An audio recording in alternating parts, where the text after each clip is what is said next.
Penultimate round time in the NGK and NTK Esports Cup as the series heads its way to the UK and to Cheshire for the tight twists of Oulton Park. There is a lot to decide here. Of course, mostly that build-up into the season finale and everything that we're going to deal with there, as well as deciding the top 40 drivers that will be taking on the Nordschleife. That's to deal with in a few moments' time, though. We'll get to that as we do so. Obviously, Hugo Luis bringing us the broadcast here on RaceSpotTV, along with myself, Lewis McLeod, and Ewan O'Leary in the comms booth. Ewan, we're in for a lot of fun. I do like myself a little bit of Oulton Park, especially this shorter Foster's layout. Exactly, and I think people have got the wrong idea about this circuit sometimes, especially in this type of cars. It's used very often in sort of entry-level iRacing competition, and some people think, well, Oulton Park, not great for overtaking, not great for racing, but I don't think that's necessarily true in this type of car. The Toyota GR86 is fantastic for this kind of circuit. It's just the right kind of car to fit such a short venue, and there are chances to overtake and chances to slipstream, which you may not expect, of course, and may not get in other cars.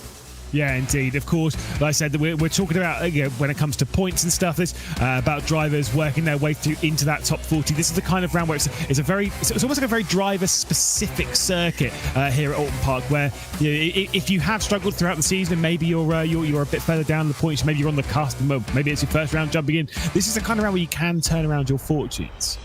Yeah, certainly, and there's going to be a lot available over the course of the two races, of course, and plenty of opportunity even if you get the first race wrong. A full reverse grid, of course, which allows those at the back to have a chance at winning, and maybe we can see a bit of a surprise winner tonight in race 2. Yeah, we'll take a look at the season calendar, of course. We'll remind you of where we've been. Started the season back in Zolder, then went to Aragon, Imola. That's where I jumped in for the first time this season and saw some fantastic racing back then. Hockenheimring, Rudskogen, before we get here at Oulton Park. Sort of the penultimate round, it really is. It's the final round of the main season before things change. The format is very different for that Nürburgring race, just the single race qualifying session into a single race.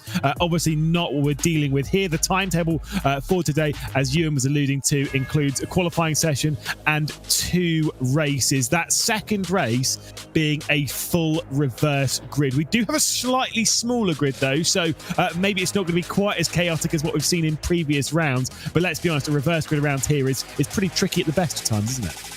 Exactly, and I don't think it matters how many cars are in a race. The full reverse grid still takes its effects, of course, and so I think it's still going to be an interesting one, and one where you could see a surprise winner. The reason I mention this circuit is such a good one for racing in these types of cars because of that Imola race that you referenced. We saw a couple of great races there, especially when all the leaders were up there towards the front. There was fantastic fighting for the victory on that occasion, and on those 2 occasions, in fact, in both of the races. So that's the kind of thing I'm expecting here, because Imola's one of those circuits that people say you can't really overtake on. Well, these cars delivered around there. I'm feeling something similar here tonight as well. Certainly so. We'll take a look at the points as well. You can see here, you might have to squint a little bit because obviously we're trying to squeeze 40 drivers onto this. Alexander Thieber, the highest placed driver, scored his best round back in the first round of the season, but still has scored some pretty decent and healthy hauls of points. Currently leads the point standings by 49 points over Vince Peters, John Ellen behind. You've got people like Garvaleri who haven't been here for a couple of rounds. But really for the race part throughout the middle, a lot of these drivers are fairly safe. The important bit is to look there over on the right-hand side to where Arthur Gustens is 34 points. That is the cutoff to be inside the top 40 and to be invited to that season finale. Yeah, and over 80 points are available on any given day here with 2 races around for one of these regular season races. So that's worth bearing in mind when you're looking towards the bottom there, although it is going to be very difficult, of course, to just come in and win 2 races. It's not the easiest thing in the world by any means. So that's worth all bearing in mind, of course. But I think the last round was one of the real defining ones in this championship. Rudskogen saw its good racing, of course, up and down the field, but it wasn't a good day for Vince Peters, who's now quite a way off Alexander Thieber at the top of the championship, despite the fact that the 2 of them have been sort of going back and forth all season. Yeah, I mean, Vince Peters has had effectively has been a stronger driver at various points this season, but a couple of bad rounds. Didn't go that strong at Imola. Had a couple of issues there when Alexander Thibault really was in control. And like you say, at the previous round, also has kind of created a bit of a cavity at the front of the championship. But a round like this, maybe you can turn that kind of stuff around. Let's talk a little bit about Oulton Park though, and the circuit itself. I mean, you were saying about the possibilities to overtake round here. Again, a reminder, it is the shorter Foster's layout, so it doesn't come down this end of the circuit, but it's a fun track.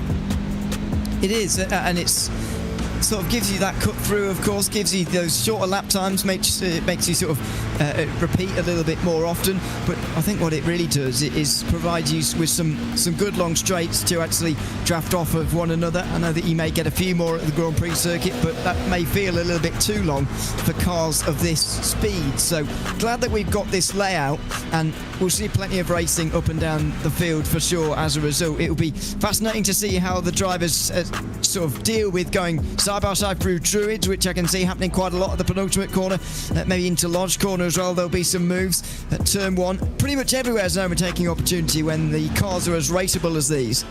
I took my first ever proper sim racing esports pole position around this layout before I got absolutely battered off the road by Robert Wiesenmuller. Thank you very much.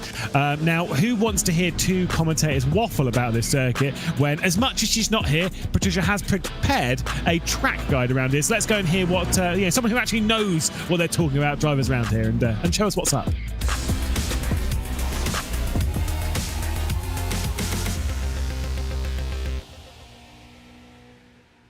Hi guys, my name is Patricia Stelizana and I'm a professional race car driver and also your co-commentator for this year's NGK NTK Esports Cup. We are right now at Oulton Park for the qualifier race finale. Let me try and give you a quick show around of this very short but sweet track. So once again we are getting started on the last corner before the straight. It's pretty right-handed, as I said, short, so we try and minimize the meters spent not only in the corners but also on the straight here. First corner, we give it a quick brake, downshift into third gear, cut as much as we can on the inside and take the AstroTurf at the exit with us as much as we can, obviously within the track limits. Here for this quick left-hander, we don't brake, we carry as much speed as we can, downshift into third, downshift in the second between the corners and into first before the chicane. Cut as much as we can, come as close to the tires as we can to prepare for this right-hander where we carry as much speed into it as possible and just send it and use the track at the exit of the corner. Now we're coming to a short straight again before we come into this double right-hander. Give it a quick brake, turn in, make it a late apex, downshift into third, and also here late apex means turn in quite late and then only come to the curb where the red and white lines are. For the last corner we are downshifting into second and preparing the exit because we are coming back onto the straight already. And that is it, just a little bit over a minute. I hope you guys enjoyed this very short but fine track. I'm looking forward to the race and I'm very excited to see who will make it to the grand finale at the Nordschleife.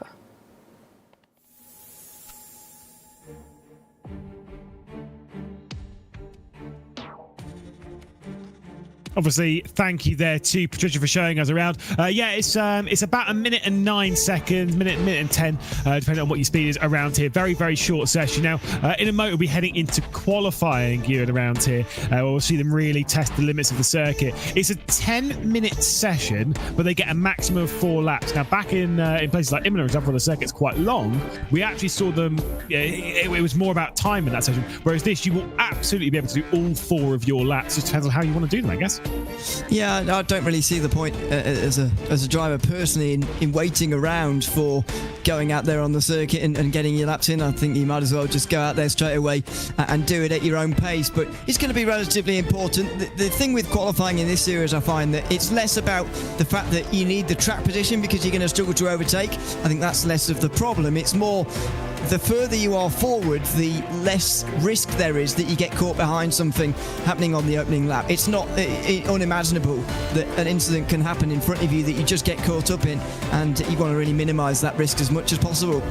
Yeah, exactly. It's I think keeping out of trouble here is going to be very, very important. But this is the whole thing with this championship. It's why I actually really like this format. Is that even you can qualify as well as you want and blah blah blah. You're going to be involved in the trouble at some point because of the full reverse grid race that we're dealing with in the second one. So there's a lot to deal with in this one. But I don't know. For me, if I'm qualifying, I want to go out early and I want to do all 4 laps in one whole stint. Yeah, in an ideal world, I think that is the way to go, and a lot of drivers do benefit actually from getting that sort of wind-up of times. Don't particularly like the one-shot qualifying that has become very popular in recent times. Just winding it up over 4 laps seems to be more beneficial for them. But if there is a window where the tyres could be better, maybe on lap 2, let's say, they can sort of split it up. But that's the advantage of being at a circuit like this one. If you do think that your peak tyre performance is on lap 2 of a flying run, then maybe that's the way to go, and maybe that's how you get your best qualifying performance around here. Yeah, indeed. It's normally with a car like this, you're normally talking.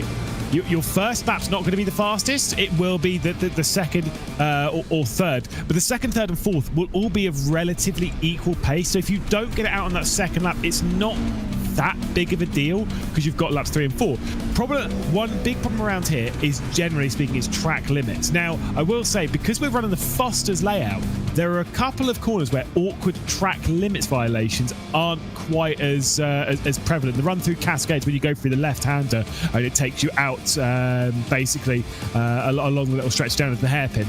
Like that corner was always brutal for track limits. I think it's more just T1. You have to be very, very mindful here, and probably the inside of Lodge corner, that last turn. Yeah, I think turn 1's the really one that I'd have my focus on if I was qualifying around here.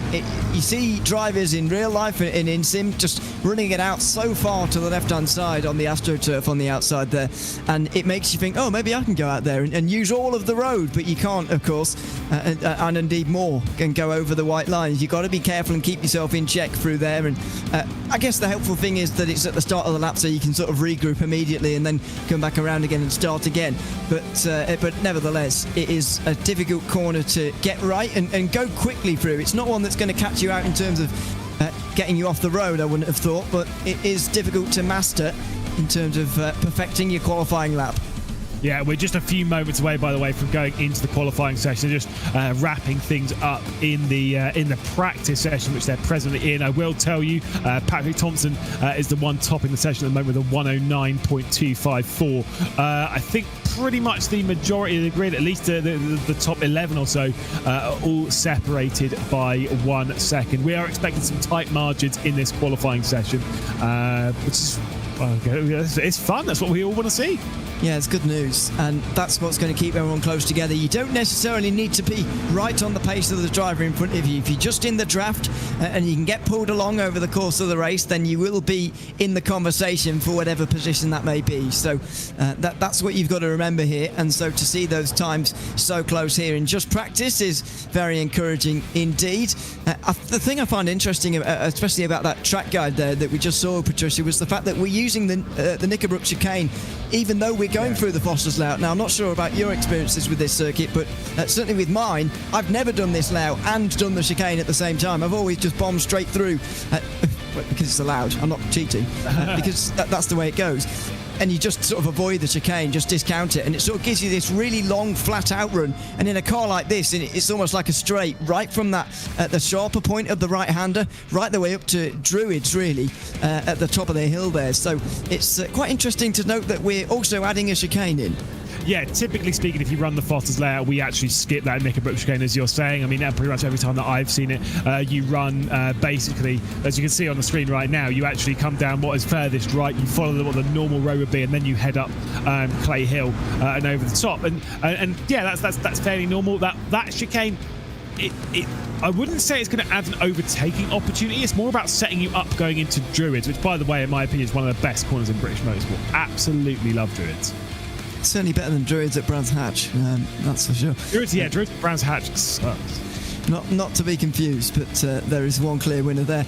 Yeah, it might sort of open up a chance, but I actually think it could close one because of what I was saying about the slipstream, that sort of long, flat-out run up the hill there. Does it take one away? I mean, we'll have to see how the racing actually goes, because as I say, I haven't actually driven a race using this chicane and the Foster's layout, only using the Foster's layout, which misses out the chicane, of course, and I found that it was very helpful to use that sort of long flat-out run to stay in the slipstream. So we'll see if it's the same here or whether it might make very little difference. Practice is over. Qualifying is ready to begin. Very quickly, without looking at live timing, you're not allowed to. How many drivers do you think were within 0.2 of a second at the front of the field? Were in or will be, did you say? Were within. I'm going to go with 6. More. Oh, wow. 10? 8. Okay, not that many. 8. No, yeah, it's all right. If you just split the difference, it would have been fine. Yeah, 8 drivers within 0.2 of a second, 4 within 1. It was a tight practice session, and we're expecting very much the same things in this qualifying session. Of course, a lot of drivers going out, a lot of drivers focusing on their chances of potentially taking a final, their final win of the main season. Obviously, the likes of Alexander Thieber, the likes of Vince Peters, the top 2 in the championship. I wonder who's going to come out on top between the pair of those, or if someone else might sneak his way through. This driver we're looking at right now is the man himself, Alexander Thieber. Yeah, just standing himself up right now for a lap. As you were saying earlier on, I've certainly found it in these cars and in this specification of or class of cars that building yourself up over a number of laps is a better way of going, and your first lap is never going to be your best one. We'll see if anyone proves us wrong on this occasion around Oulton Park, but certainly not expecting this time to be the pole time for Thieber as he begins his lap here. Vince Peters out there as well, of course. In fact, almost everybody in the session out there. Unfortunately, not with Michael Huff-Litterson, who's been having server issues all day and I think won't be taking part in tonight's race. Well, we'll have to wait and see. Sometimes, the connection does become a little bit problematic as we'll see T down into the Knickerbrook area, the Knickerbrook chicane, coming onto, or shortcutting rather, as the Foster's out, because I think he might have run a little bit too wide going through T1. You can, definitely it's bail from the lap. You can run, I think it's generally speaking, if you're 2 wheels on that curve, you might be all right. This is obviously a circuit which has the old, if I remember correctly, the older iRacing track limit excursions model, which was more about the center point of the car and how you're running over that, and it was all very confusing and stuff. And around here, I distinctly remember almost ripping my wheel off of my desk and throwing it straight out the window at various points, because it can be very frustrating.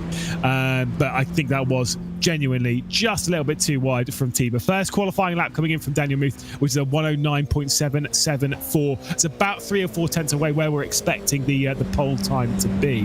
Muth, by the way, was second in practice.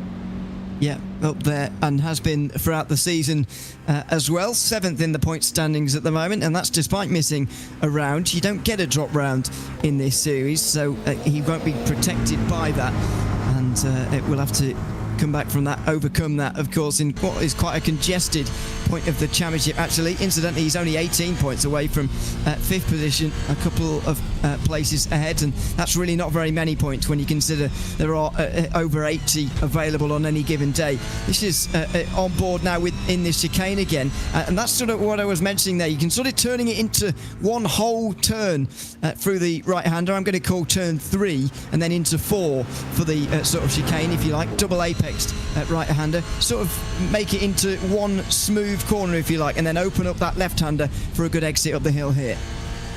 Coming through, Druids committing, going for that second apex, really. You can overcommit through the first part of it. It's not too big of a deal as long as you bring it back towards that second apex and the run down into Lodge Corner, obviously up and over the many bumps. As you run down there, you kind of think, this circuit is narrow. The fact that they get, British GT cars around here going too wide down into there, making some big overtakes. Of course, my neck of the woods as well with Oulton Park in the GB3 Championship back in a couple of weeks' time. If that's where I'm going to be, hopefully in better condition than when you saw me at Oulton Park last. I'm surprised you're even mentioning it, but yes, that's true.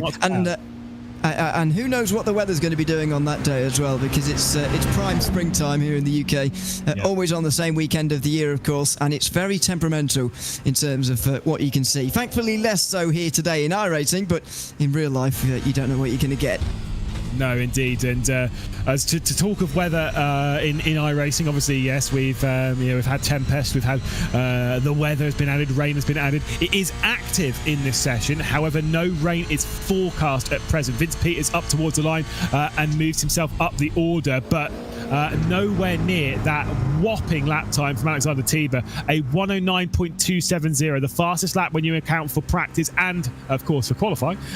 So he is at the top of the session now by 0.3 of a second. Daniel Muth moves up in the second. John Ellen now moves up in the second spot. Going to see plenty of chops and changes, but they're already, some of these drivers heading basically onto their final lap of the session. John Ellen has finished with the session as Bilicki moves up in the third.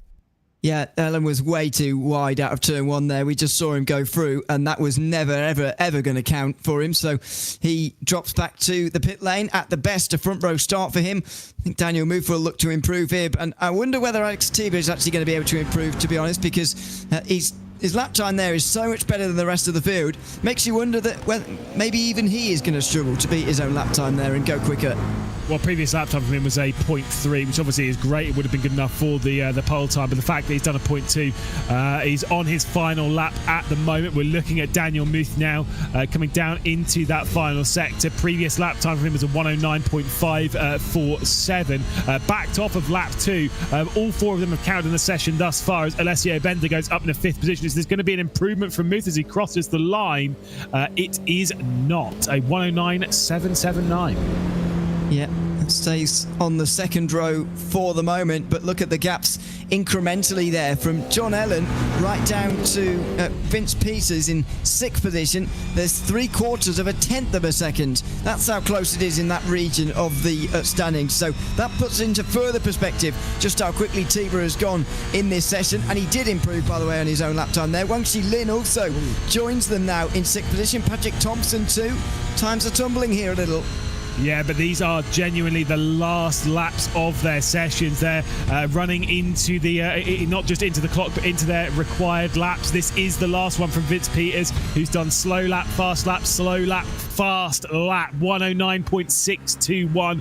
He will, at a bare minimum, want to move onto the front row of the grid. Needs to improve by 0.2 of a second. By the way, Alexander Tiber did improve and set a 194, absolutely flying around Oulton Park. Is back up Deer Leap and onto the start finish straight. Vince Peters is going to cross the line, and is there going to be improvement? Yes, there is, up to 3rd position. He needed that. He needed to get close to Tiber, and ideally needs to beat Tiber today as well. The gap in the points currently at 49. That's quite some difference over the course of the season, so he'd like to get that down a little bit over the course of the day. Patrick Thompson in between those two at the moment, though, and Peters seemingly carrying on for just a bit of practice from what I can see. I'm not sure he's got any laps remaining to actually count, but I suppose he's thinking that, well, might as well use this as a bit of practice time and get up to speed, because clearly I'm not up to the speed of Alex Tiber. Yeah, keep your eye on the prize, and just I guess try and push to the absolute limit. I guess, I don't know. I think the problem there with Vince Peters probably less so is about the amount of pace that he's got, but more so potentially the initial banker lap time for him, because it was obviously in the middle of the pack, wouldn't have been good enough, and so he was thinking of like setting us maybe that second fast lap time for him was maybe a little bit too safe as Dario Dills pulls off the circuit. Vince Peters is the only one driving around. I believe everyone has finished all of their lap times except Hafez Arslan, who's obviously at the rear of the field, but as you were saying, having the issues. Yeah, and said himself just before this qualifying session that he's out for the day about 10-15 minutes ago. So that's a real shame to see for him. But yeah, clearly Peter's the only one who wants to take the chance to practice. Now, Sarah Dove and Noor Hendricks head out now too to utilise this last minute of the session. But clearly, I mean, maybe you're right about Peters. He was a bit too sort of careful on that last lap out on the circuit in the qualifying session, the last one that counted anyway. But I mean, do we really think that he could have beaten Alexander Tiber even if he had gone that little bit quicker, taken a few more risks? I think that would be a stretch. He might have been able to get onto the front row, but no one surely was beating Tiber. Yeah, but then I'll tell you what, I'm a little concerned about this second race coming up. Obviously, the first one, I'm sure Tiber's going to be eyeing up the victory. He's going to be trying to run away with it. Fair enough, each their own.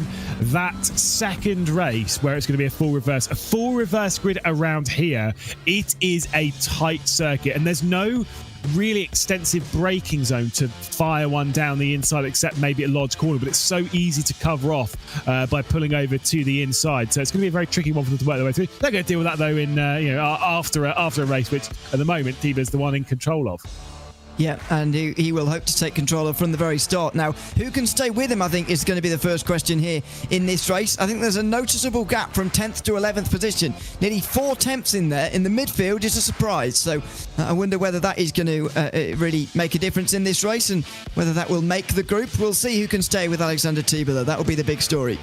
Before we get the 25 minutes then onto the clock, let's take a look at the starting grid. Alexander Tiba starting from pole position alongside Patrick Thompson, who moved his way up onto the front row in the dying moments. Vince Peters up to 3rd position in all of that. John Ellen behind with Louis Bilicki, and of course Daniel Muth, who was up there in practice, couldn't quite replicate it in the qualifying session, which I think he'll find fairly frustrating. The Enduro Academy driver of Alessio Bender up in 7th position with Jamshai Lin in 8th. Nazadati and Franco Sanchez Buckley, Mike Barber and Sarah Dove inside the top 12 before we move on to the 3rd page, the penultimate page, as we get Simon Stutschko in 13th spot. Sophia Aronwen, of course, starting from 14th position with Luca Munro, Noor Hendricks, then Tango de Kock, and of course Mike Plug down there in 18th spot. The last one on the grid will be Dario Dills, of course, with Michael Hafler-Darson not taking it to the start of this race due to technical problems. So 19 drivers on it. Does Tiba win? I think so, but I don't think it's going to be quite as clear-cut as that qualifying maybe suggests. The slipstream will keep everybody close together, and as long as they're organised behind, as long as they don't start fighting for 2nd place immediately, then he will be challenged here, I reckon. Yeah, indeed. Obviously, great to see us coming to the finale of the main season, of the qualifying season. Before we go into that season finale, of course, at the Nürburgring, which will be a very, very, very different style of race to what we're going to get here. So drivers trying to get their eye in for that, trying to get prepared for that, trying to build up race experience for that. It's going to be very, very interesting. I mean, I think Patrick Thompson's maybe got a chance of attacking. The thing is, if you're going to attack round here, you've got to do it early. You've really got to do it down into Old Hall on that first corner of the circuit. Yeah, I think so. And you've got to be right on it from the very start for a driver like Patrick Thompson to try and win here. So it's not out of the realms of possibility. He has had a good last couple of rounds, I should say, after missing the first 3. Good to see that he's now here for the second half of the season. He's been making an impression since being here as well, so can definitely challenge the likes of Tiba. In fact, only lost 8 points during the last round. That shows you just sort of how close they've been, or were indeed, at Rudskogen. What side of the grid would you want to start on, inside or outside? Definitely the inside for here. But you want to be on the inside or the right-hand side for almost any of the corners around this layout. Yeah, but I reckon, if you're on the outside, for one, you can overly commit. You can send it out wide. Obviously you might get slowed down if you push it a little bit too far. But I reckon with the outside, you've got a little bit more you can work with. I don't think starting on the outside is necessarily a bad thing, and that is where Patrick Thompson will obviously be starting. Anyone with an even numbered position, we're starting from the left-hand side as we're looking at here, of course, left-hand side of the grid, and it is underway then here at Oulton Park. It is, of course, Alexander Tiba starting from the pole position and is already comfortably clear of the pack behind, as things are getting very dicey into that first corner. Patrick Thompson obviously trying to fend off the 2nd place driver for Vince Peters, who was trying to find his way past and all of that, and does indeed fend them off as we begin the dive down the hill. A couple of looks for the likes of John Ellen behind, and we've got plenty of side-by-side working our way down into the Islop chicane. Here we go into Knickerbrook as well. They'll finally just filter their way through, but it's not quite over. There's someone in the grass in the background too, I'm afraid. But it looks like for the leaders, they've gotten off to a decent start. John Ellen lost a couple of positions and was flashing his lights about it as well. This battle here in the mid-pack is certainly going to create a front group. This is the fight for 10th place. The top 9 are all ahead of these guys by some distance. Alessio Bender's had a great start, obviously going on the attack. Obviously, maybe moving up the single position. There was a look to the inside. That was, I'm not sure who that was actually, trying to work their way past. It's looking down in the mid-pack as they're all trying to fight their way through. Again, more flashing of the lights back here. Yeesh, I think there are some unhappy drivers on this opening lap of proceedings, but it is going to be Tiba leading from Thompson, then Vince Peters, Bilicki, and of course John Ellen inside that top 5 running position. Yeah, truck drivers do tend to be unhappy sometimes. So there has been a bit of that going on so far. John Ellen was one of those flashing the lights, and then there's a little bit more going on in that battle for 10th position. Still side by side between Rudskogen and Aragon as well for 13th and 14th position all the way back there. But that was my concern for these guys in the second position. Are they going to let Teeb get away because they're too busy fighting for second? Well, unfortunately, it's happened back here. Michael Haflinson, by the way, has decided that he can connect to the server, and he's here all of a sudden. Unfortunately, though, caught up in all kinds of shenanigans at the back of the field. There's another spin out of the Nürburgring chicane.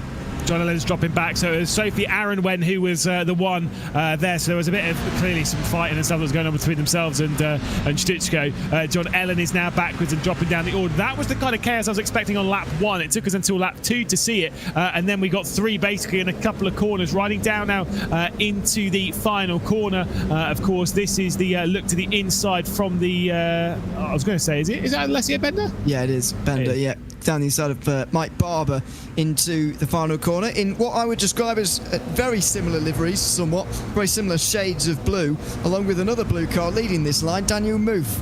Yeah, it looked like, sorry, it's the ones. It looked like it said 77 on the side. I was thinking, like, who's that? We don't have a 77 on the grid. That's why I almost thought it was Sarah Duff for a second then, being a 177. That's a very long, see what I mean?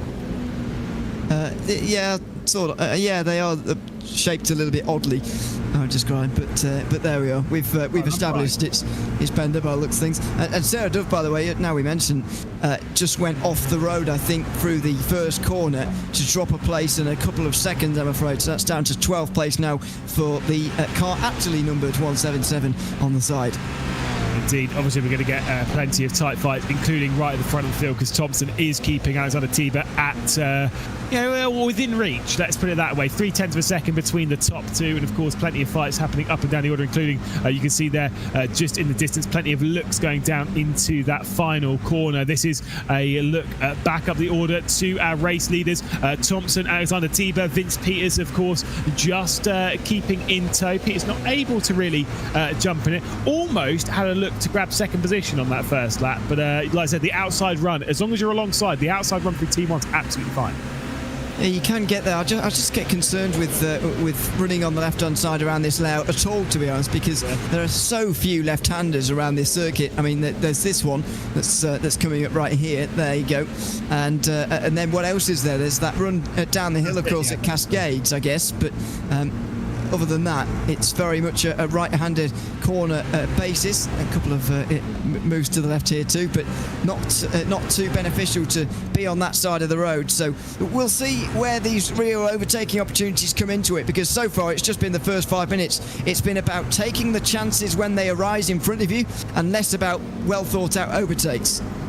Lynn trying to get their way past Daniel Muth, of course, this one being the battle for that 5th position or 6th position, as you can see. Oh, sorry, no, never mind. It's because they've recently been passed by Alessia Bender. It's all right, I'm with it. Don't worry, the IQ's sometimes working in there. Alessia Bender working their way up the order into 6th position. Daniel Muth about a second clear of all of this one.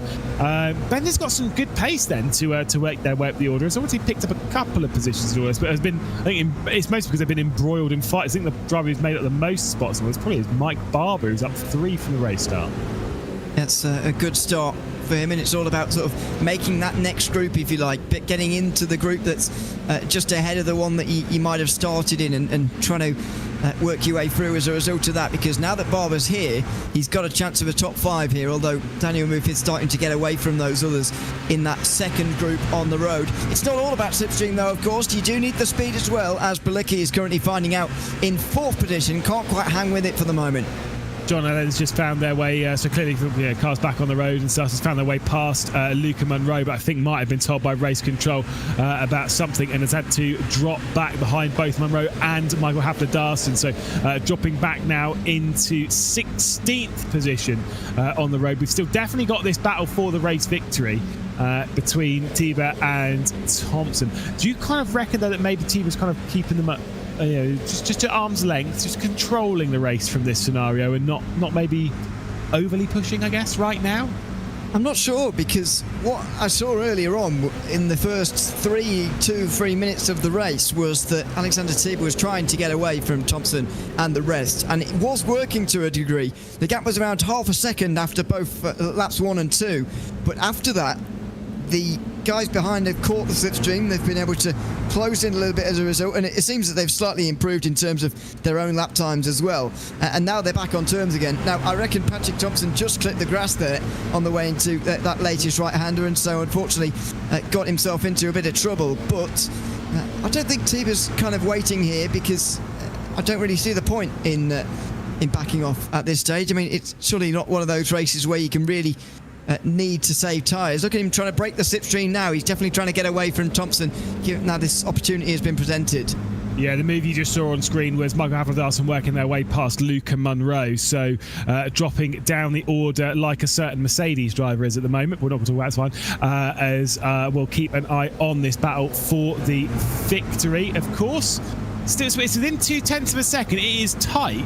The thing is, it's at the point where, you know, no mistakes can be made. But let's be honest, we don't really expect a mistake, particularly from the top three in this session between Alexander Tiba and between Patrick Thompson, as we drop right the way down the order. This is Munro again. Oh, coming straight back over the nose there of John Ellen. Giving the space in the end on the exit there, and John Ellen surely will be through. But this is getting heated now towards the back of the field, as those who have maybe had a couple of problems so far today start to battle it out. Down Cascades, John Ellen works his way through, and you'd expect that as well, although he does go off the road. Gets back on again, and not sure that's a line that iRacing's going to particularly enjoy, actually, but anyway, he's just about kept it onto the road as Ellen, and now he's up to 15th position, and you expect him to sort of try and work his way through for the rest of this race now, because he, of course, did qualify a little bit better. Yeah, Munro will be able to keep the rest of them at bay, because it's a fair gap back to Tango de Kock and, of course, Sophie Aronwen back up to the race lead. And, well, it was 0.3, it's 0.2, it's now under 1/10 of a second. Patrick Thompson's absolutely flying. I'm going to just have a little look at their lap times. This is why I think this might be a bit more of Alexander Tiba controlling it right now, because the last lap time was a 1:09.7. Now, sure, you could say about qualifying and blah, blah, blah, and obviously the qualifying car, less fuel, more fast, etc. Close going through Hislops. But you wouldn't necessarily expect Tiba to drop that much pace off. Yeah, this car is capable of going faster. In fact, its fast lap of the race is a 1:09.4.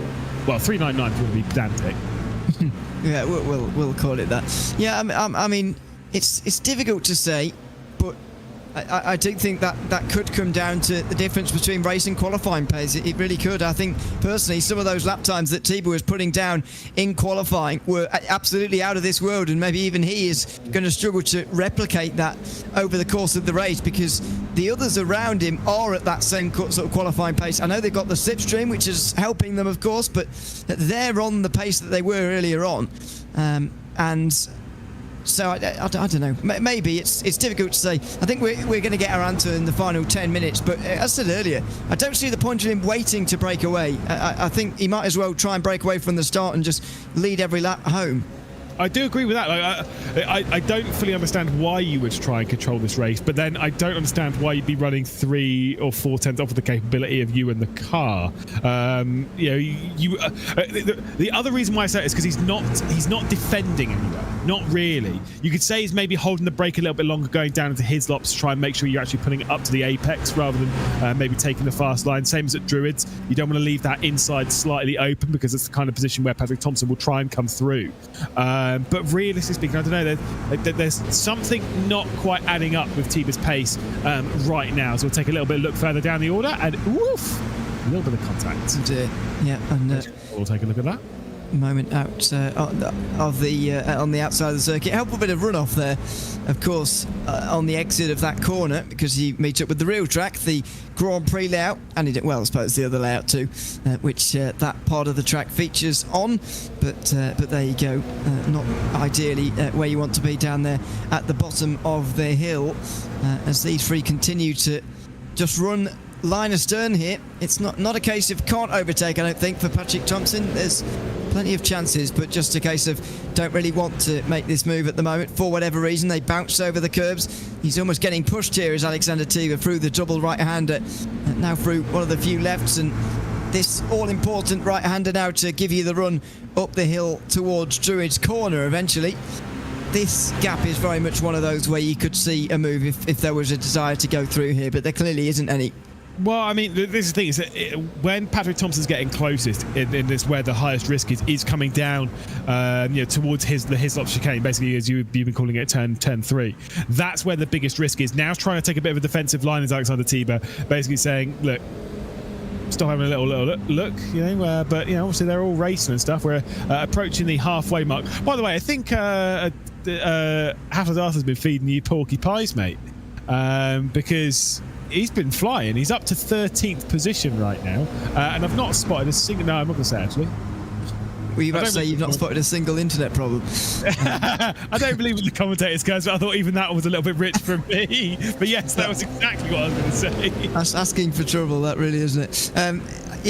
He said earlier on. He said it in the Discord for this series that he was out of the event just before the qualifying. He was clearly having to fix some things during practice or work through some things during that session, but then said around a couple of minutes before the end of qualifying, not long enough for him to actually get out there, but long enough for him to be able to grid up in time here, that he is in finally and will be there. He was so sure that he wouldn't be racing that he didn't even attend the briefing, which he has been excused from. Yeah, fair enough. It's good sometimes to get that sort of excuse me from race control to be like, yeah, okay, you've had problems. You've not been able to qualify, so that's kind of like that's enough of a penalty. Let's be honest, they don't really like it when they're going to. This could be a move, by the way, because Patrick Thompson, as they come up Deer Leap, is as close as he has been on that run down into turn 1. It is less than a tenth of a second between the pair of them, but does not fancy a look going down to that first corner Old Hall. Both of them are going to run out wide after going after the apex fairly early. But this move is close. The problem is you can't really make it down into turn 3 purely based on the fact that it's a little bit too tight down here. It's really got a one-line corner.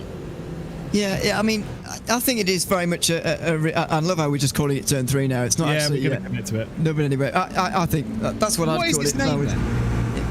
It doesn't really have one. Is it going to be called Foster's because we're on the Foster's layout?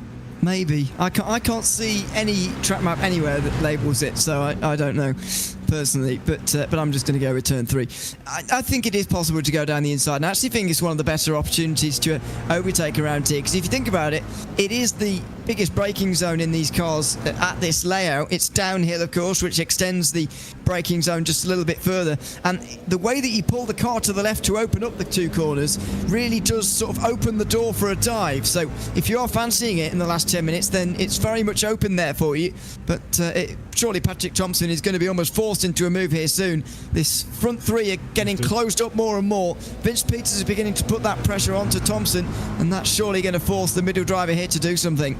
This group, they're all really slowed down. I mean, the last lap time was a 109.9 for Thompson, was a 109.9 for Tiber as well, a 109.6 for Vince Peters. They've slowed down a significant portion, and I just don't see that being tyre wear. I know you probably lean on the front left around there quite a lot, but these tyres should be absolutely fine for 25 minutes, and certainly when we're only talking 15 minutes into the race. Yeah, I know they've been close to battling on various occasions, but I don't know.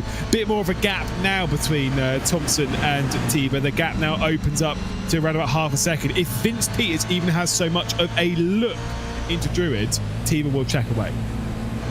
You would think so, and that's the real difficulty when you're in third place here. Maybe that's why Thompson is waiting so much, because he thinks, well, I'm in the prime position here. If Peters attacks me, then we're both not going to win this race. So you might as well spank on that and try and play on that a little bit to apply the pressure, or sort of keep the cards close to your chest and make sure that you're still holding the advantage here in this group. I'm surprised we haven't seen any definitive move from him just yet, though. John out of the race. Unfortunately, the number 4 car is done. Not 100% sure as to why or what has happened to him, but obviously had the issues earlier on. Qualified in 4th position, was running in 14th position before retiring from the opening race of the evening. So we'll have to go again. And with it being an invert all, that means that he'll be starting from the reverse grid pole position for the next race. Out wide now goes Patrick Thompson. Now this does whiff a little bit more of let me get my right foot planted from Alexander Tiber.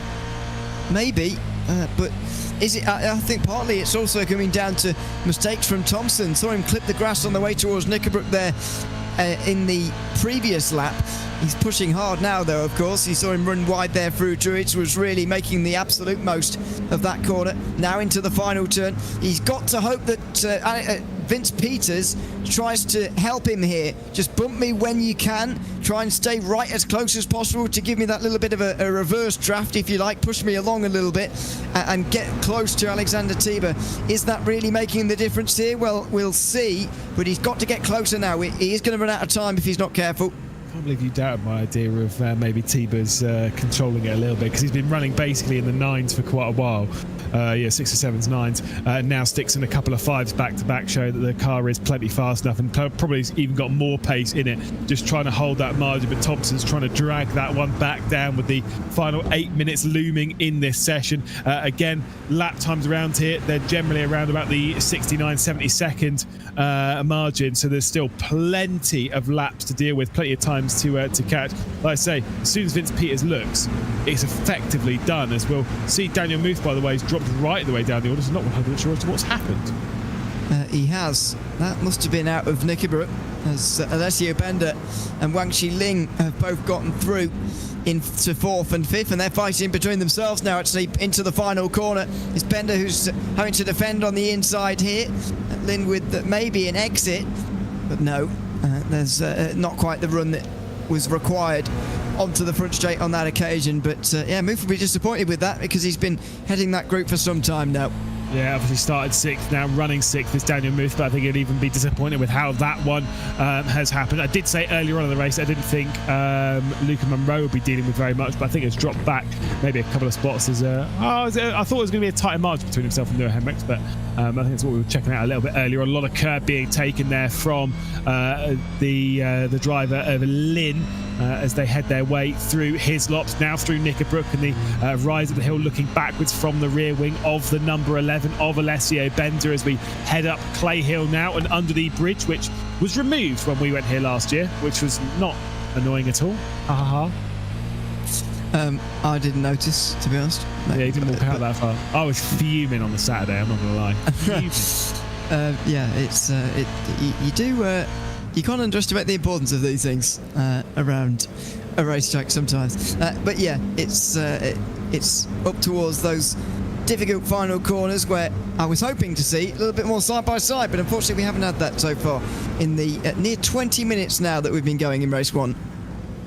Indeed, like things have started to calm down, and also the gap for the race lead is out to over a second. And do you know why? That is because Alexander Tiber has just set the fastest lap of the race, a 3:9.0. He is flying now. Told you he was looking after his time playing with the final part of the race. I don't know. It doesn't make any sense to me, but anyway. That's what he has done. I mean, maybe tyres are a factor that you've got to manage over 25 minutes. I personally thought that you could just give these tyres as much abuse as you pretty much wanted for a race of this length in these cars, which are pretty light on their feet anyway, and you'd be fine no matter what way you do it. But maybe you do have to look after them a little bit, and clearly there's got to be some sort of explanation, because Tiber hasn't just been waiting for this moment to do it just for fun. No. I think it's partly the fact there was a gap already there, as we'll see once again. Lin looking to the outside of Alessio Bender going into Lodge. Who is that off the road? It is a back marker, I believe. It must be, yeah, indeed. It's Mike Plug, who's the one there over on the left-hand side of the shot. So not full position for this grouping, as Hafnardarsen is going to get past Nazadati. So from 20th now to 11th on the cusp of getting inside the top 10 with 5 minutes left to go in this race. Yeah, I think Tiber was probably looking after his tyres for this part of the race, but then also, like you say, it was because there was a gap behind that he then decided that now was the time to attack. That said, he has made a couple of mistakes this lap, and the gap has now been closed back in. Also, because guess who else just set the fastest lap of the race? Have a guess. Patrick Thompson. Might well have been. Yes. 2:9.0, flying. So he didn't especially get the assistance of Slipstream there. He wasn't that close to Alexander Tiber to really give him that extra bit of speed on the straights. But was that not faster than his qualifying time? It's got to have been close to what he managed in qualifying with very little Slipstream. So maybe he has just got it together here towards the end of the race as fuel load's coming down. But that suggests that the tyre wear is not a problem, because now we're all of a sudden going a lot quicker than we were. that lap time would have been within a tenth of Alexander Tiber's pole time. So yes, definitely would have been faster than his qualifying. Wasn't faster than his practice time. He did set a 2:54 in practice. So again, clearly the car's got pace. Has now dropped back onto a 5:92. I think from what I'm seeing, you can't do too many of those lap times back to back. I don't think the tyres can take it because look, I'll read you out the last 5 lap times from Alexander Tiber. 109.5, 0.6, 0.3, 0.7, 0.7. That 0.3, which was the fastest lap at that point, is the outlier in there. The rest of them have all been in the sort of only basically on an average of about a higher 0.6. It depends what we're going to put that down to, though, because it could be, as you say, all the tyres can take. Maybe they can't take going that quickly around here, lap after lap after lap. Or is it a driver thing where it's difficult to find the consistency to do that lap after lap? You can't forget that around a circuit that actually isn't used that much. You've got to remember that there isn't that much residual practice, if you like, for these drivers that there might be around other venues, maybe like the Nordschleife, if you've done plenty of racing around there. Certain people on this grid certainly will have done. Yeah, we'll deal with that one in 3 weeks' time because now we're dealing with Cheshire's little variant of the Nordschleife. Yeah, I don't know. If we were talking about league racing, you know, something that like I would be able to race in, then yeah, sure, maybe. Talking about drivers like Tiber and Vince Peters and Thompson and Alessio Bender and stuff like that, I don't know. I don't believe like the concentration and being able to push that many times is really the big thing. There's Hafnardarsson trying to go around the outside of Simon Stichko, going through the first corner and also rejoining the fight is Nazadati. Stichko's going to go backwards, potentially down the field, maybe even an extra position because Sarah Dove might try and find their way through side by side as they head their way through Cascades and now down into the braking zone as we get ready for the Hislop chicane. Sarah Dove's trying to go around the outside. That wasn't going to work. Well, it would give you the insight for the next one, which could turn out to be the winning position, but not on that occasion, I'm afraid. So they'll all get back into line again. Good to see there are still groups up and down the field, and I think that gives us some encouragement for the second race, that there could be a little bit more battling in the midfield. I think the second race is going to be especially an exciting one for those front three, especially who are going to look to work their way through back to a second podium of the evening. I am going to say it now. I don't think we're going to see drivers on back-to-back podiums. I just don't see it around here. I think it's too tight. I think it's too tricky. It's too technical. Although, Michael Hafnardarsson's done a great job to move inside the top 10. So, honestly speaking, who knows? We'll have to wait and see as once more this fight continues its way down, of course, into that tight chicane as they work their way through Hislops, as Luca Munro has brought the car into the pit lane. Curiously, not sure what's happened with 56. No, well, I was going to suggest underfueling initially, but that pit stop's going on way too long for that. So we'll work out what that is all about in a few moments' time. Maybe trying to get a better position for the second race, because that's now put him on the front row, but that'll be a bit cheeky. Within the rules, to be fair. So, you might as well. By the way, since you've said that now, I'm going to go for one of the podium drivers getting back to a podium for a double one here tonight. Look at this in the bottom right of your screen, though. Alessio Bender and Yanxi Lin. This battle was getting very fast indeed. There was even contact with them running down into Lodge Corner. 30 seconds left to go as the white flag has been prepared. The battle's also happening for the race lead. 3/4 tenths of a second separate first, second, and third as Luca Munro, maybe I think it is, comes out of pit lane ahead of them, as they might even have some lap traffic. So that's actually Tango de Coq ahead of them.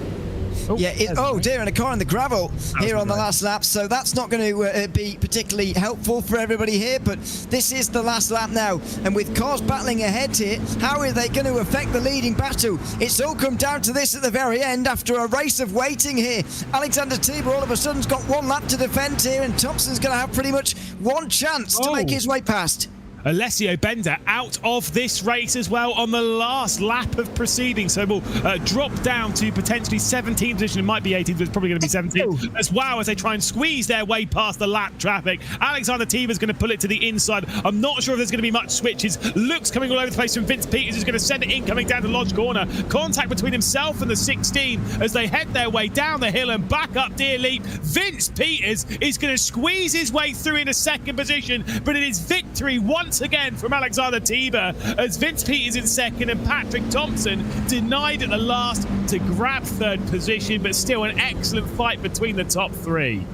Hearing, by the way, that Alessio Bender was disqualified, presumably for incident points during that race, but we'll get confirmation of that at the end here. What a dramatic finish. Great opportunistic driving from Vince Peters, who managed to get to the outside and make one of the only overtakes inside the top 3 all day. Not sure what has happened, whether it was to do with the back mark or whatever. Patrick Thompson's just dropped in chat. What an unsportsmanlike behaviour. Shame on both of you. I'm going to assume that it's probably something to do with Vince Peters and Alexander Tiber. Not 100% sure as to why, though. Let's take a look, though, at the provisional results from the first race of the evening here at Oulton Park. Alexander Tiber on top, with Vince Peters working his way through on the last lap into second position. Patrick Thompson clearly very irritated in third position. Yanxi Lin and Daniel Muth obviously involved in that battle throughout the final moments of the race, but they still managed to finish 4th and 5th. Mike Barber with Franco Sanchez-Butley and of course Michael Hafler-Darson from the rear of the field up to 8th position. Louis Balicki and of course Naz Adati inside the top 10. That finishes the first page. Onto the second page where we'll see Simon Stichko, of course Sarah Dove, Noah Hendricks, Sophie Arenwen, Dario Dills, and then Alessio Bender dropping down to 6th position. Tango de Kock, Mike Plug, Luca Munro and John Ellen. Reminder, the entire 20-car field will be reversed for this one. So John Ellen will be the one starting from pole position. Then Luca Moreau, Mike Luke, Tango de Kock, Alessio Bender, Dario Dills, and of course the rest of them will fill their way through. I am still going to go through. It's fine. I know I've just read them out in reverse order, but we're still going to commit to it. Aaron Wen, 7th position. Hendricks in 8th. Then Sarah Dove, Stuchko, Adati, Balicki, of course, in that 12th position. Then Hafler-Darson, what he could do from 13th position from the back of the field, was able to get himself inside the top 10. So maybe there's going to be a special drive there coming in. Franco Sanchez-Butley in 17th position. Then, of course, Barber, Moose, Lynn, Thompson, and then the first and second of the previous race, Vince Peters and Alexander Tiber. Clearly, there is some things boiling over here at Oulton Park, considering the reaction post-race there from Patrick Thompson. He's not exactly pleased, is he? Well, I'm puzzled as to why, because I didn't see anything wrong with well, it depends who that was aimed at, actually, before I'd say anything else. If it was aimed at Tiber and Peters, I'm really not sure what they did wrong there. All Peters did, especially, is make an overtake and try to, and was successful. All Tiber did was try to defend his lead. I didn't see anything they did wrong.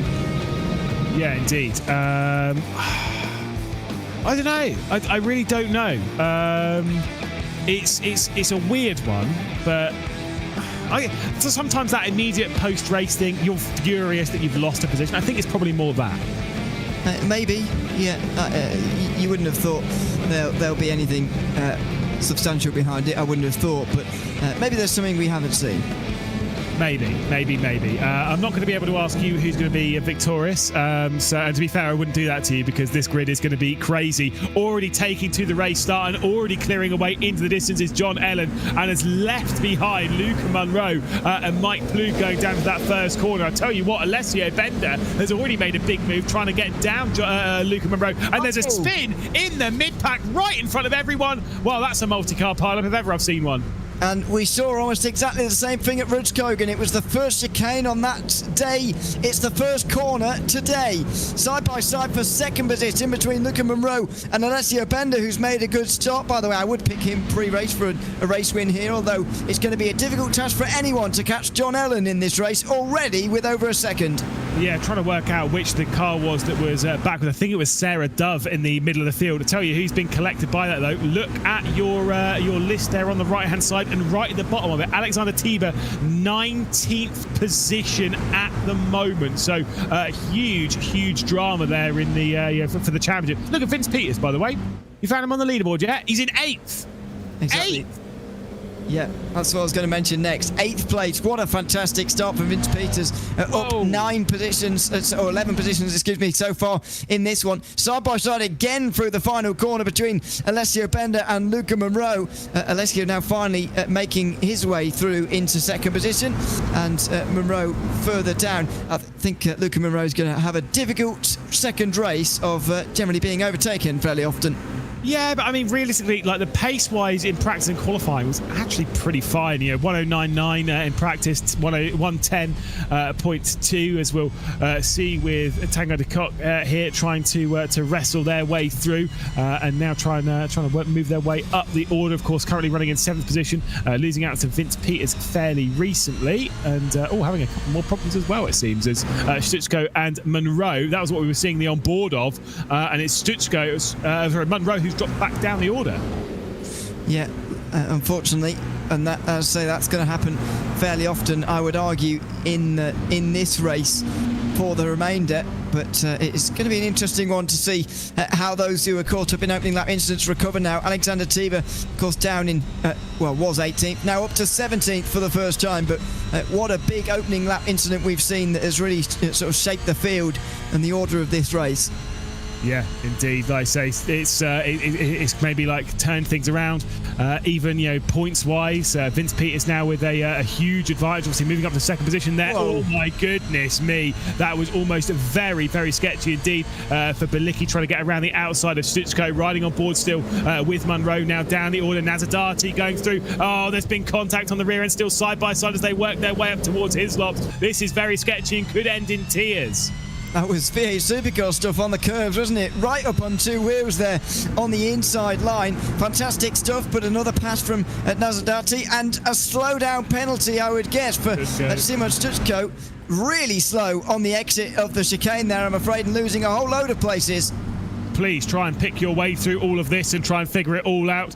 Trying to work their way through in all of it, of course, is Vince Peters, who's now the next one to try and queue up and pass Luca Monroe. Much faster on the exit of Druids. Someone is off in the background. That will be Yanshi Lin, as Luca Monroe might lose out here. Dives to the inside, has a little bit of a look on Nazadati. Working their way around the outside goes Vince Peters. Space given by Luca Monroe. And it is going to be Vince Peters working their way up the order now into 4th position. Yeah, he's clearly on his way to a double podium, I would argue here. He was right up there in the first race, making a great move at the end there for 2nd position. And now in this 2nd race, he is right up there again, making some fantastic overtakes. What a wonderful start from him. But what a great group of racing as well. No! It's all gone wrong immediately. Daniel Murphy's getting the fright of his life with VR there on the bottom right of your screen. He'll get back going again now, thankfully. But what a shame to see that group all of a sudden come unstuck. Oh my goodness. No. Oh, is that a poor rejoin? You can't have an excuse if you got VR on for a bad rejoin, but we'll have to wait and see on that one. I think basically did just come straight back onto the racing line, but I'll hold my opinions until I see that one again. Yeah. What we can say for sure, though, is that Tanguy de Kock ending up in the grass, I'm afraid, and he drops down even further, back to 18th. To be fair, from that onboard, didn't look like a terrible rejoin, although he did get caught up with someone while rejoining. But as you say, we'll need to see offboard to really figure out what went on there, because it was all very busy in this, and these first 5 minutes have been. I've looked at it on my own side of things. I can tell you it was a terrible rejoin, straight into the side of Tanguy de Kock. Basically just came straight back onto the racing line. So 0 out of 10 on that one, sorry. As we'll see Louis Bilicki dropping down the order. Alexander Tiber now up into 12th position after working past Dario Dills, going down this circuit down into T1, I believe it was. So clearly some moves still to be made. I think Bilicki having some problems, might be another retirement from the race, but we'll keep our eyes focused and peeled on this battle for the final step on the podium. Vince Peters, I mean, you called it right in the previous race that, yeah, maybe someone can do it. Vince Peters clearly is the one. Yeah, it all comes down to the start, doesn't it? You mentioned it right at the very opening lap. Already up more than 10 positions is remarkable. And admittedly, that was a lot of coming through the crash, of course, but nevertheless, this is what happened to Daniel. Amazing job from whoever was in that green car there to avoid, by the way. And this is going to be slightly less amazing as Daniel makes his way back onto the circuit and then does that. Well, straight into the car. Okay. It's not as bad as firing it straight back onto the apex and it's completely eliminating someone, but it's pretty poor. I don't know. I'm not 100% sold yet, but I could be swayed. So there you go. Unfortunately, the damage is done for everyone here, and Daniel Murphy is still languishing down in 16th position. Unfortunately, the spread of the field a lot bigger in this 2nd race as a result of everything that's happened.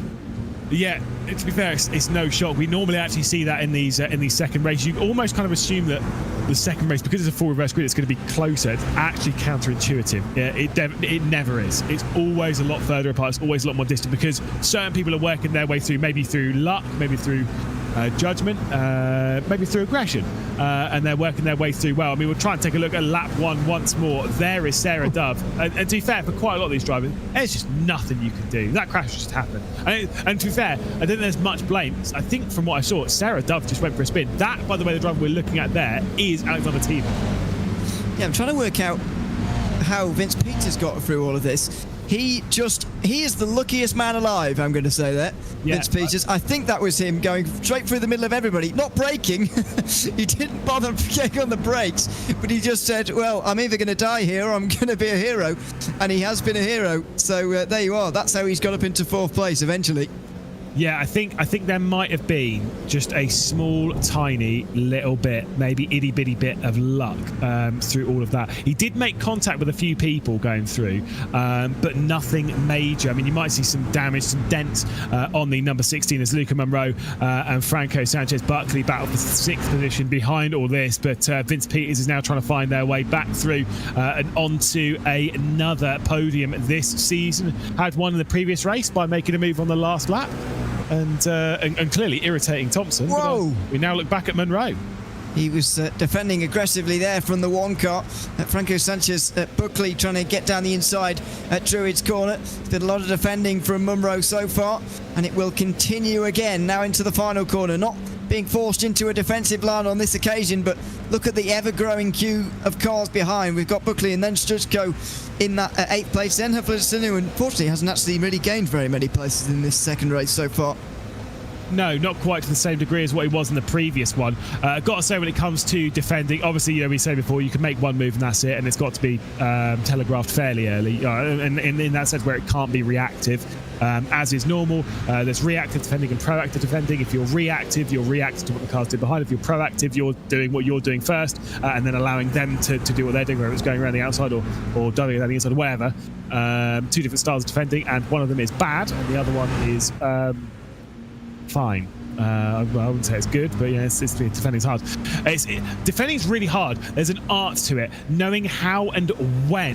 When is way more important than people think. There is a time to defend. For example, down into Druid's corner, you barely need to defend as here comes Vince Peters finally down to the Lodge. This is a corner where you do need to defend that generally, as there is a move in the background as well. Peters down the inside to work his way up into 3rd. Yeah, I think it's not only the locations on the racetrack that you're talking about there in terms of when to defend, but also context of the race is very important when you're trying to defend as well. This is a move I wasn't expecting to see. There's Peters getting overtaken again by Nazardati for 3rd place, so that will rumble on again. But there is certainly a race context as well when you're getting into defending. In these situations, it looks like these two are fairly happy to fight for 3rd place, because I think they've both realised that any hopes of a top 2 finish are going away. They might as well fight with all they've got for it. Nazardati shoved to the outside curb there through turn 3, and that's Vince Peters finally through, and more definitively so as well. But it also depends if the car is cruising up behind you and you know that there's no real benefit to either of you for having this fight. You might as well not bother defending and let them send themselves down the inside, although those situations are rarer in a race like this. Yeah, but also the fastest way around a racetrack is by staying on the racing line. Sometimes if you're defending clear air and there's a car length or 2 between you, then you're actually just slowing yourself down. I think sometimes the defence here is a little bit too aggressive here, but going for the up and under. I don't mean that in a term of a legal context. I mean in just the fact of you're losing so much time in doing so. Bit of a bump draft coming in as Patrick Thompson now is going to send Franco Sanchez-Buckley down the inside to almost lean on the side of Luca Munro, who is yet to put a foot wrong majorly in this race, and is still able to keep this lot behind, as I think maybe we will see a move coming in from Patrick Thompson. He'll try and squeeze his way through going down into Lodge corner, and will now work his way past Franco Sanchez-Buckley, and will be the next one queuing up to pass, or at least attempt to pass, Luca Munro, who seems to be a bit of a moving roadblock at the moment for the rest of the field. He's doing a good job. He's not put a foot wrong. Not so far. More defending there. That's a little bit more what you're talking about. That was a bit of defending fresh air into turn 3, but it's okay. He's gotten away with it. Partly because these three at the back are sort of making a nuisance of themselves with each other at the back of the field now. Patrick Thompson is the one next in line now. Then it's Buckley who's there. Alexander Teeb is in this group now, though. There's the famous red car for him inside the top 10 for the first time this race. There's Patrick Thompson working his way around the outside. If he can get round there, then he'll have another chance into the final corner and have the run as well, which is what you need. And finally, he is into 6th position. Yeah, the first one to go through. There's a little bit of a look to the inside. Oh my goodness me, Luke Munro sends it in as hard as he can and still pulls it up by the end of the road. I don't quite know how he did that one. A bit of a flashing of the lights from behind. The entire group is going to be getting extremely frustrated as the defensive line now comes down into Oulton, that first corner. We're about halfway through this race now, straight around the outside, and this one should surely be done. And that is the move confirmed by Patrick Thompson. What's the bets that Munro sends it again into turn 3, though? There's a chance down here if he wants to go for it, and he does have a look at half in attack, half in defence. There's contact with Alexander Teeb and Buckley, who turns across the championship leader, who ends up in the grass. Yeah, I mean, I think I don't want to be that guy. I think Teeb might have dished some out there and then had some dished back towards him and paid the price. Not saying that's good, fair or anything, just saying that might be a little bit of what's gone on here as once more defensive stuff coming in, of course. That is Stuchko now ahead as they're all trying to defend, and some big moves coming into the inside. Wow, it's a big one from Sarah Dove. Yeah, it was, and a successful one too, by the looks of it, into Druid's corner. So Teeb's going to have to pick himself back up from all of that, and not a good moment for him at all, I'm afraid, in this race. Vince Peters is making quite a hard work of this overtake here for 3rd place. Can't seem to get away from Nazadati, who's doing well here, and Mike Barber now is caught up too. I think it's because Vince Peters can't look at the front of that car. It's really dented. I think he really did cop a big whack coming through that earlier on in the race. Now runs wide. I don't think this car is running at 110%. I'll put it that way. Last lap time was a 110.2, and we know this car is capable of running in the mid to low 1 minute, well, 9s basically. Yeah, I would argue it's very difficult for his car to run at 110%, but I don't think it's even... That's what, you know, I've worked in the world of motorsport before. I've seen a whole load of cheating, so, you know, you never know. Okay, that's good. I'm not actually teasing anyone, don't worry. Don't panic. Like who? No. Again, I'm so close to making jokes that I really shouldn't make. It's fine. Okay, not even running at 100%, though, definitely, as you say. So maybe we were talking about his heroics on the opening lap. Maybe he didn't come out of that entirely unscathed, even if he did come out of it with more than 10 positions. Yeah, exactly. The car is pretty battered and bruised, and as much as these cars aren't super sensitive to it, they're not exactly running clear. You know, if they've got damage, it's particularly the fact that there's damage to the radiator, which if this race was much longer, if we were dealing with this around the Nordschleife, for one, he would be absolutely done. Because too much time you were on throttle for a long time. Thankfully, it's happened around here. If it even happened at Imola, you're effectively signing your death sentence. You're dropping back to the rear of the field. Whereas in this race, you're kind of relatively fine because there's a lot of there's not that long straights around here basically. Although we'll have to deal with the defence coming in. Nazadati, look at the inside. See, that's what we were talking about there about defending clean air. The fastest line through Druids is going around the outside, so did not defend the inside, which would have been much slower. Yeah, and if you're making a lunge from that far back, you're never going to have the momentum to make it work off the end of the corner anyway. The outside line is actually quite beneficial for you through the second part of the corner. So if you can just keep your nose ahead through the first part and get the run off the second, then you can actually be clear on the way to the final turn again. But Vince Peters didn't even have to think about getting clear in time. He just knew straight away with the ideal line around the outside on that occasion. So he's made that work, and he's still third, but it's going to be a big defence from him here to continue on with this one. He's certainly got the pace to beat these two, but it's just about whether he's got the car. Yeah, indeed. Trying to dive their way through. Once again, a bit of a look. The ideal thing for Vince Peters here is if Mike Barber and Nazadati battle between themselves. They've got about 6 or 7 seconds back to Patrick Thompson, who, despite having that margin back, I think is in a less damaged car. Did a 109.9 the previous lap. I don't believe Thompson will be able to close in on all of this, but I think Thompson's going to be dealing with a pretty quiet race until the checkered flag. But if this lot battle quite hard, then maybe you will see the 29 join in on the mix.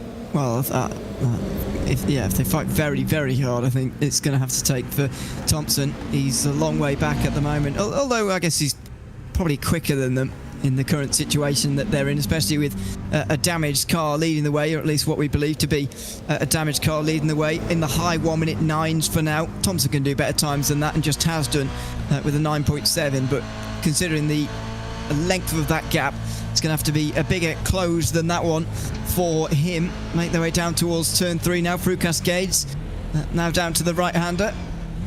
All these different lines they're taking through this sort of double right-hander, if you like, but just trying to turn it into one sort of long arc through there, so you can set yourself up for this all-important chicane and this run up the hill as well. Vince Peters finally having a good time of things because he's finally gapped Nazardati just a little bit.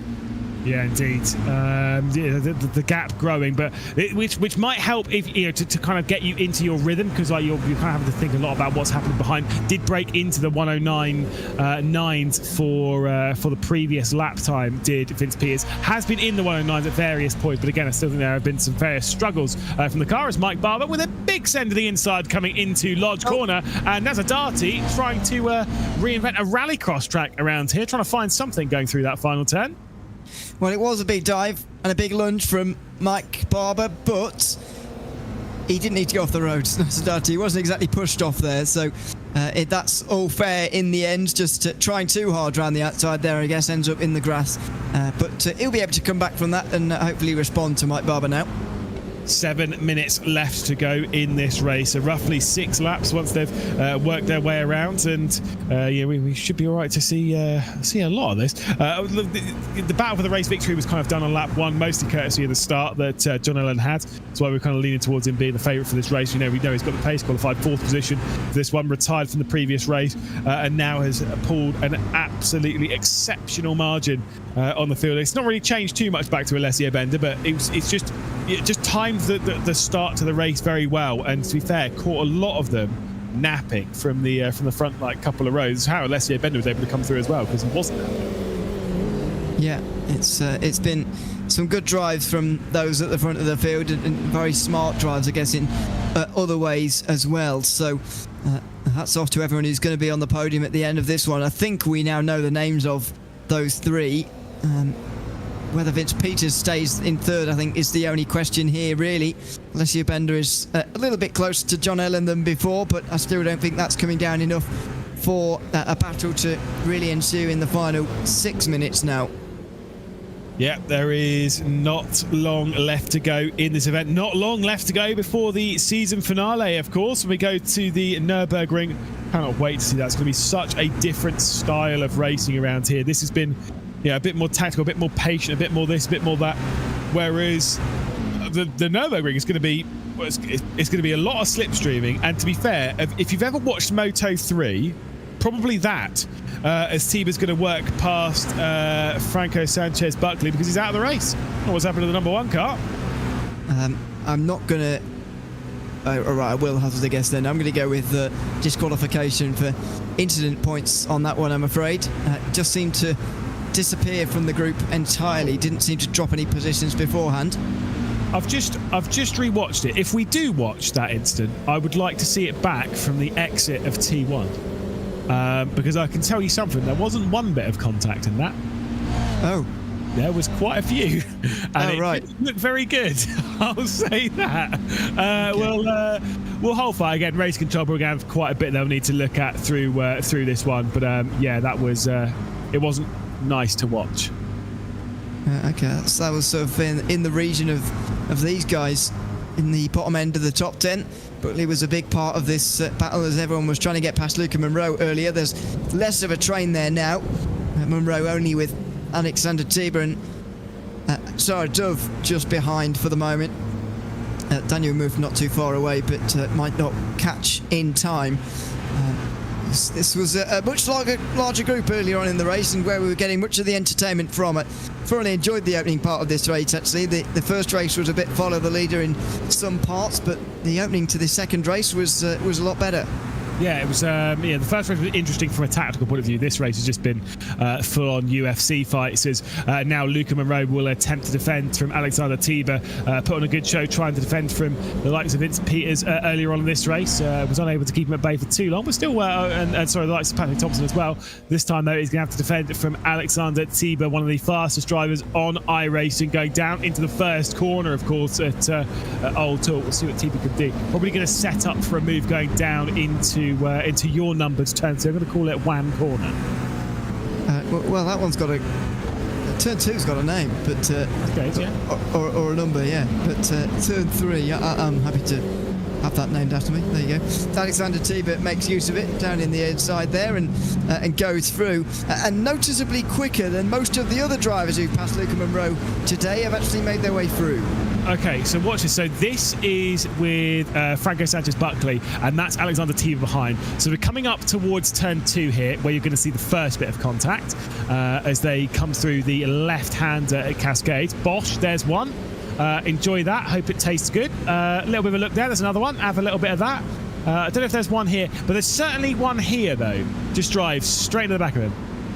You naughty boy. Alexander Tiber there will... That's 3 bits of contact in 2 corners. That's unacceptable. And was that 12x, maybe? It could have been.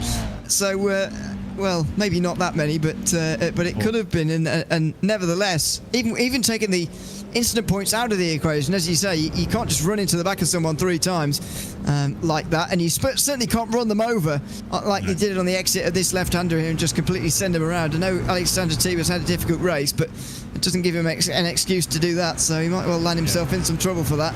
Yeah, big time. I reckon there's going to be a couple of pens heading the way of Tiber after that one. Like, I understand it's been a frustrating race, and I understand that people's lines, particularly his lops, are different. A lot of people do pull it over to the left-hand side to prepare themselves for Knickerbrook, quite a lot more so. But still, if you've made contact with them once, doing that twice. If it had just been that one bit of contact, that one bit of isolated contact and spun around, it is a bit naughty, and you kind of look at it and be like, oh well, you know what? Like, fair enough, I understand it. But when there's 2 or 3 in there, like, nah, that's not cool.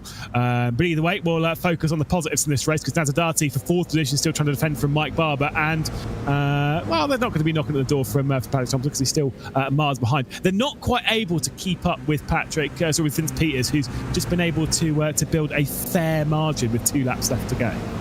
Yeah, and I think he's built a margin now that he'll be able to take home and bring with him the 3rd position in this one. The other 2 just haven't quite had the speed that Vince Peters does, and eventually, I mean, this is the great thing about this car, it does slightly widen the band of speed that you need to stay with someone.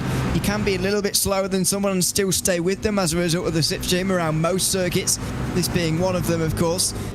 Although certainly at the lower end of the slipstream stakes, nevertheless, pace does matter, and that's the thing, that's the difference between this and some other circuits, some other series. For example, if we were at Daytona, for example, on the road course around there, or maybe even at the Nordschleife, what that's going to be like at the finale, it's going to be very, very different, because the amount of speed that you need to try and keep up with someone is a lot lower than you do need to somewhere around here, where there's a good balance between being able to keep up with someone, but also having the ability, if you've got the speed, to break away.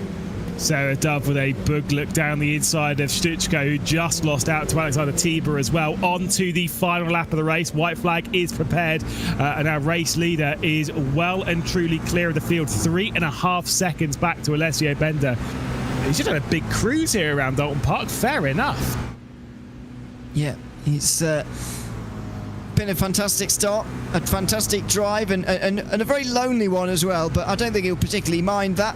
This is what happens in this series. If you do get a bad first race, you can redeem yourself in the second. Yeah, so John Allen, like you say, retired, was the first retirement from the race. So started from reverse grid pole for this one with the full reverse grid. Comes through the final corner, is going to be victorious in the final race of the main season as Alexander Tiber is out of the race. We'll talk about that in a moment. John Allen victorious here at Oulton Park in dominant fashion, 3.6 clear of Alessio Bender. Vince Peters on back-to-back podiums here in Cheshire with Nazadati and Mike Barber rounding out the top 5. What a win that will be for Vince Peters, considering Tiber is out of the race, and I'm going to take a wild assumption that, like we were talking about before, that might be a DQ for points limit excursions. And he may well have picked up a few of them in a moment where someone else was disqualified, ironically. So that does have its sides to it, but that is going to play a big role in this one. In the end, what was last time out a disappointing day for Vince Peters, losing a lot of that gap to Alexander Tiber in the championship. 49 points between them today. They'll probably be pretty even after this round of the championship. Yeah, indeed. We'll be catching up with some of the drivers for interviews. I'm assuming we'll probably catch up with John Allen. Normally, we try and catch up with the race winners. I'm not sure we'll be catching up with Alexander Tiber, although I think he'll probably have quite a few things to say in all of this as we look at provisional results from the second race. Fastest lap being set by Patrick Thompson, his rise up the order, but John Allen reverse grid pole and makes it Adore Academy 1-2. Alessio Bender second place. Vince Peters onto the podium for the second time. It was second in the first race, third in the second race. Nazadati and Mike Barber rounding out the top 5. Patrick Thompson having a bit of a lonely race after working his way up in the sixth position. It was a tough opening sort of 15 minutes for the race, and a nice easy cruise to the checkered flag for him. Michael Haffler-Darson in 7th place. Might not have even been racing this evening and still took 2 decent results, 2 top 10. Sarah Dubb in 8th position, with Luca Munro being moved up inside the top 10 in the final moments of the race, just 1/10 clear of Daniel Muth on the drag race towards the line. Behind all that, Simon Stutschko had a bit of an issue on that final lap. Sophie Aaron went in 12th position before we get to Alexander Tiber down in 13th, potentially DQ'd from the race for, well, he definitely was, I did check it. Went wide going through Knickerbrook and then disappeared from the racetrack. So he is effectively counted as a retirement. Dario Dills in 14th position with Tango de Kock, finishing 1 lap down. Noor Henriks before we get to a slew of retirements. Franco Santos-Buckley, Yang Shai Lin, Louis Balicki, and of course Mike Klug, all retiring from this one. It was an exciting race though, Ewan. An exciting couple of races, to be fair. Exactly what we expect to become racing here at Oulton Park. Yeah, exactly. As I said earlier, the first race was a little bit follow the leader at times, and that's fine because we did have the exciting finale between the front 3 in the end where the hands of second position did change, but it was really in the second race where the racing really came to the fore. Fantastic race and drive from John Allen. Alessio Bender got away from the rest of the field, able to finish 1 and 2 pretty comfortably in the end, but it was about those battles behind. Vince Peters getting that double podium, surviving the opening lap very well, and the battles, especially involving Luca Munro, who was defending for a lot of that race, but so many other drivers involved in that as well, provided us with some great entertainment, especially in that second 25 minutes. I think the big thing to talk about in this one was I think a lot of drivers were basically at boiling point. You know, we saw what Patrick Thompson had said after the first race. We saw some of the issues there for Alexander Tiber in that one. There seemed to be a lot of, you know, of high pressure moments. I wonder what that's going to be like in a few weeks' time when we go into the season finale. Do you reckon any of the drivers are going to be hanging on to these, like, you know, grudges and stuff? Well, let's hope not, but they are racing drivers after all, and generally they don't forget these things, so it's entirely possible, and we'll have to see what happens at the Nordschleife, of course, which I do feel like it's going to be a very different affair to this one. Very different circuit, of course, and a whole different format too. Yeah, indeed. Can't wait to see that one, of course. Like I say, it's going to be a very different style of racing, which is the important bit. But I'm not 100% sure what different style of racing we're going to get. Because obviously, it's going to be all about slipstreaming when we get to the Nordschleife. And then obviously waiting until we get into the Dattinger Hoa. Yeah, exactly. But that's in a normal car. I'd say these, like, they aren't normal cars. They are normal, but they're a little bit slower than others. I think that presents some opportunities elsewhere around the circuit. I don't think it's going to be about all waiting for the back straight. I think to a degree there are going to be other chances because while there are flat out runs that you don't really think about in some of the faster cars, you do certainly have to think about them in these because you can't forget that you're on these straights for a bit longer. Now, I'm not sure we are going to get an interview from either of our race winners, but we will get someone who was defending a lot, was actually on camera quite a lot in that race, because Luca Munro's here. Hi, Luca. How was that one for you? That looked pretty tough out there. Well, it was certainly better than the first race. Oh, am I muted? You are not muted. You are talking. Okay, it said that on my screen that I was. Anyway, yeah. First race, couldn't have gone worse. Completely got too greedy getting into the barrier, trying to like put the corner as much as I could. And then at the start of that second race, it was, I have no idea what I'm doing. Everyone's just coming up behind me, dive bombing me, and I'm getting out of the way because I'm a coward. But right at the end there, with, was it Daniel? We got past an alien driver, I can't remember who it was, and just got into the line, and man, I'm sweating. That was, I'm so out of breath right now. Yeah, these races are tough at the best of times when you're effectively treating it like a pack race, especially around a circuit like this at Oulton Park. It's a tricky track, isn't it? Oh, yeah. I mean, look, here's the thing. Every track up until now with regards to ownership, I only just recently got Hockenheimring and Imola, but I didn't get them in time to do the NGK NTK esports rounds in the season. And I don't really like Rudskogen, which is another free track. So Oulton Park's one of my absolute favourites. And yeah, in any car, for the most part, it is just a treat to drive, even if it is not the layout that I'm used to. But I must admit that fling into turn 3 and 4 is quite special when you get it right. Like, you're always on the ragged edge. Certainly is. So what can we expect from you in the season finale? Well, I don't know if I've qualified. Well, I'm pretty sure you're in the top 40 in the points. I mean, I assumed it was a round by round base. Okay, well, I guess I am then. You can expect me to be there. I can't promise anything more than that. No worries. Drivers don't read the rule books. We've heard it here first. Luca, thank you so much. Like I say, hopefully we'll see you in 3 weeks' time. Who knows? Maybe I've read the rule book wrong. Who knows? I hope so. Right. Cheers, Luca. So there we go. That's that one all sorted then. And now it's all a bit of a waiting time until we go racing at the Nordschleife. And do you know what? This round has not given us any indications to who the favourite is going to be between the likes of Vince Peters or Alexander Tiber to take victory was, because those two, oh wow, they've had a crazy season up until this point. Yeah, I think it's been one of those seasons that's been very, very consistent actually between the two of them. For the most part, until we got into these last 2 rounds where Vince Peters at Rudskogen didn't have a very good time of things, and now today Tiber has lost out a little bit and will have dropped quite a few points, and that feels weird to say considering the first race that he had, but it doesn't really matter if that second race all falls apart. Vince Peters will certainly gain points on the day as a result, so who knows who the favourite is there. I would put them pretty much at 50-50. If you had a gun to my head though, I think I would pick Alexander Tiber for a victory at the Nordschleife. I just think that he's been a little bit more consistent over the course of the season, and I think that the problems that he had today were a little bit less in his hands than some of the problems that Vince Peters has had throughout the season so far. For example, the penalty he got at Rudskogen was entirely of his own doing off the start by overtaking before the line on the very start of the race. That resulted in a penalty for him on that day, whereas today Tiber got caught up in the lap 1 incident, which started way before him, of course.